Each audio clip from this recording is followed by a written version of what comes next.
All right, you talk to anybody that's in real estate right now, and everybody's worried about the inventory. There isn't enough inventory for the buyers that are out there right now.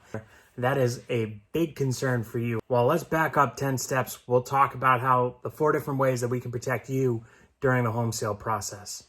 Be sure to subscribe to my channel, click like, leave a comment, let me know what you thought. Hit that little bell when you subscribe too, so that you get all the notifications when there's a new video.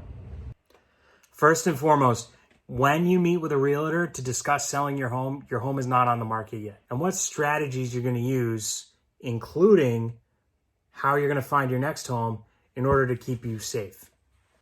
Hey everybody, I'm Ryan Anderson with Lamaki Realty.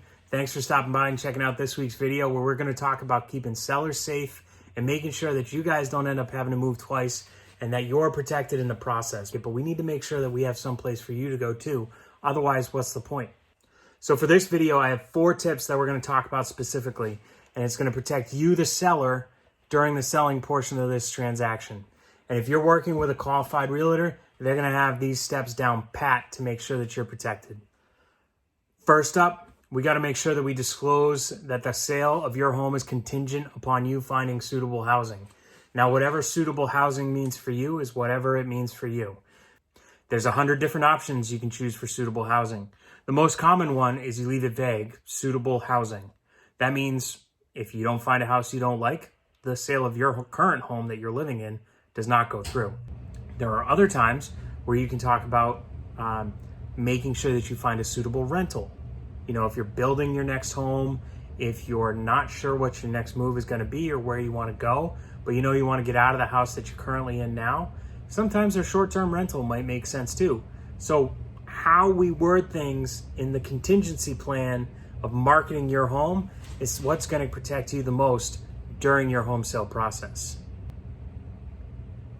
Number 2, time. Everybody thinks that your closing date has to be, you have your offer signed, then you do your purchase and sale, then you go right into, executing that purchase and sale with your attorney. You don't need to move that quickly, folks. You can delay your closing. You're the one that owns the home. You can delay your closing as long as you want, within reason. And your realtor is going to tell you when you're being unreasonable. But for the most part, you can delay your closing. If you need 2-3 months to find a suitable home, as long as the buyer agrees to it and their offer still stands, then yeah, you can do that. And that's another way that we can protect you.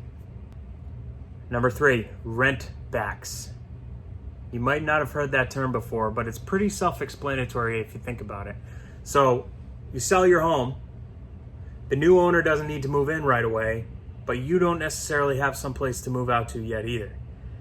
That is where a rent back situation would be perfect for you. All that means is once you sell the home, now your landlord is the person who bought it. So that means you're now renting the home back to the new owner. How that gets figured out will depend on your situation, how you want to work it. Sometimes you can do it in a sense of, you have an offer, you're going to do a rent back situation, and say, I don't want to pay my buyer that just bought my house, I don't want to pay them rent. Another way that you could do it is you can deduct it off the sale price of your home.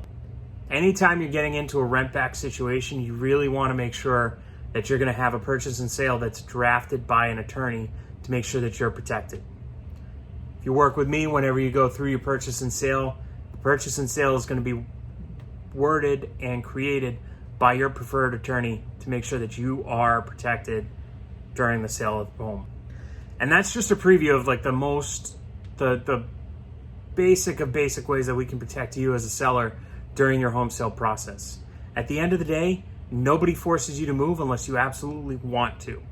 If we go through your marketing plan, we go through your listing appointment, we set you up on MLS, we advertise your home before it goes onto the market, and then all of a sudden you decide you don't want to list it, there's ways that we can work with that. We don't typically just cancel the listing and walk away. But at the end of the day, it's your home. You make the decision. In addition to that, if you find a home that you want to buy, you still need to make sure that you protect yourself as a buyer. And some of those contingencies that we just talked about during the seller portion are also applicable during the buyer portion as well. So say you go out and shop for a home before you actually put your home on the market. That's fine. There's nothing wrong with that. You can do it either way depending on, what you and your realtor decide. But you still need to make sure the purchase of your new home is contingent upon the sale of the home that you're currently in. Because if you get yourself into a situation where you make an offer, that offer's accepted, and you don't have a contingency plan in there for whether or not your home sells, you could be looking at losing the deposit for the home that you just bought. And depending on the size of the home, that is a huge chunk of cash that you just have to say goodbye to. Check out down below. There's a new checklist in there for you to get your home ready to sell. My one-page document for all the information you need to start taking the steps to get your home ready. Follow those, and when you meet with a realtor, you're already going to be ahead of the game.